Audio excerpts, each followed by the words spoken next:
Greetings, guys. This is going to be the information for Thursday, our non-testing 7th grade students. Alright, so first off, your locations are going to be the same as Wednesday's locations. You'll go ahead and report there, take your attendance and all that, and then you'll go straight into your lessons, which I will explain in just a moment.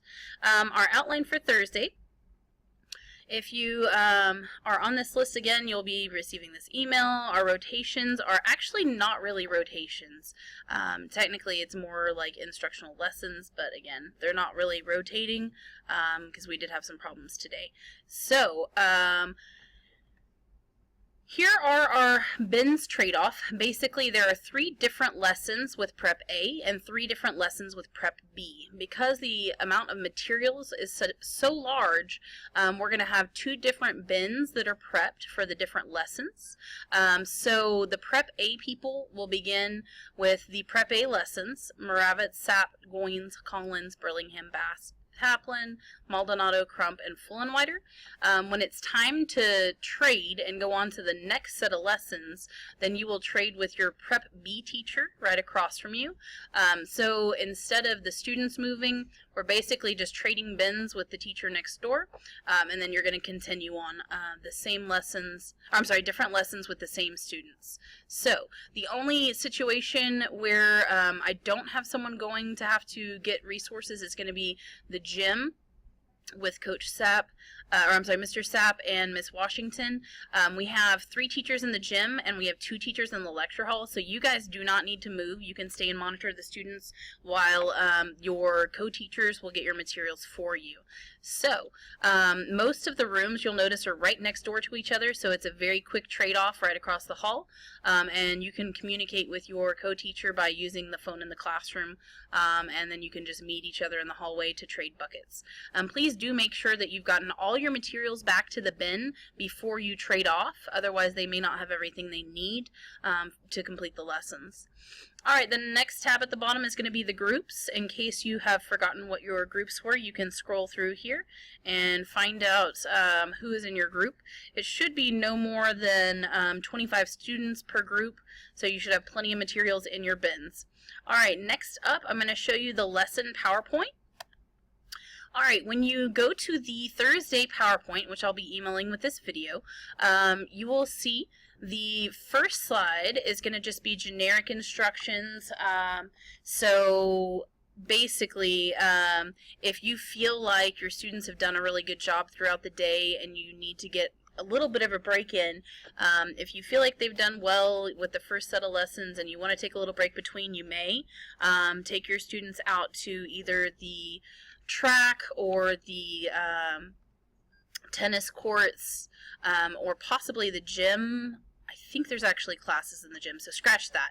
It would have to be the tennis courts or the football field, track, or the soccer fields out there. But I would limit that time, keep track of your students, things like that. And here is basically the layout of our lessons for the day. So Prep A lessons include designer animals, penny drop investigation, and generation like. So everything you need for these lessons will be provided in your Prep A lessons materials bin. It'll be a clear tub. And things that should be included in those: you should have some colored pencils, a packet for designer animals, you will have no prep for the generation like video, and then the penny drops investigation, you'll have pipettes, a water bottle, and a mystery liquid bottle. You'll have some pennies, paper towels, and an expo marker for each group of students. So those are your materials in the Prep A. I'm not going to run through each of the slides, but each lesson starts with kind of a generic outline of what you need to do, and then it goes straight into the lessons. So again, I'm not going to go through each one because I know you can read.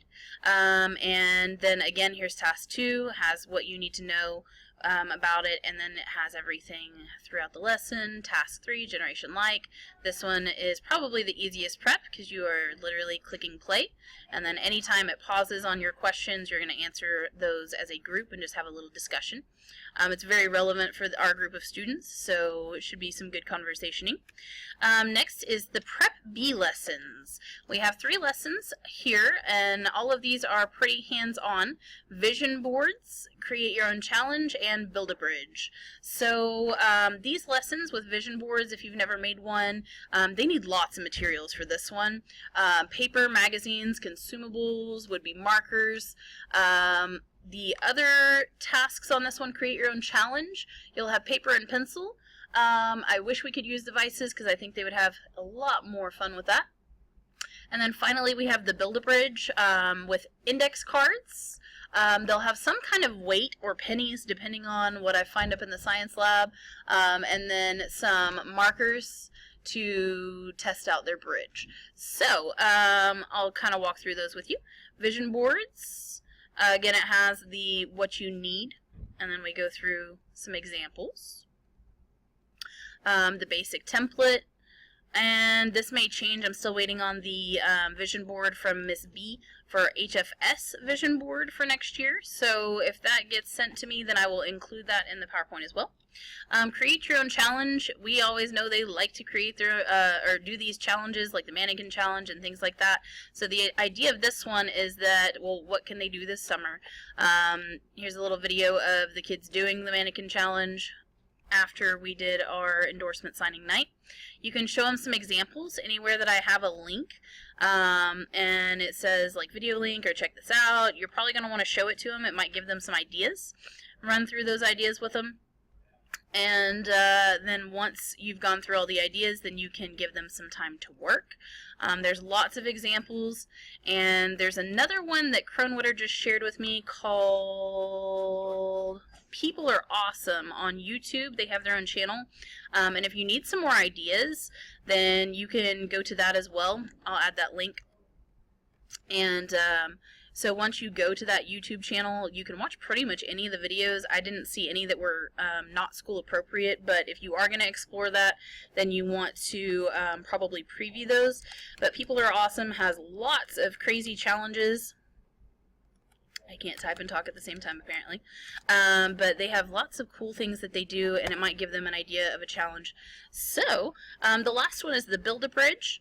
This one, they'll have the markers, index card, and the weight and pennies. They're literally just trying to build a bridge out of index cards. So this kind of goes through the process of building it, some examples of bridges, how they work. You will have a planning sheet with this as well. The front side they will want to complete before they are able to actually build and test, and then the back will be optional.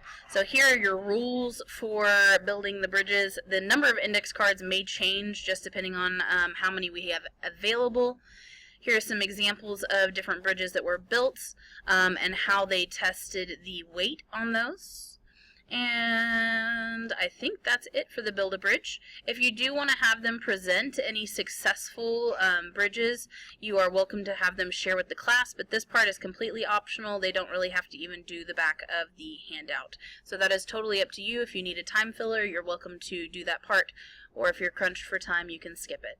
So I think that's it for our lessons for Thursday. If you have any questions, please feel free to email me, call me, or text me, and I'll be glad to answer any questions you have. Thank you, guys.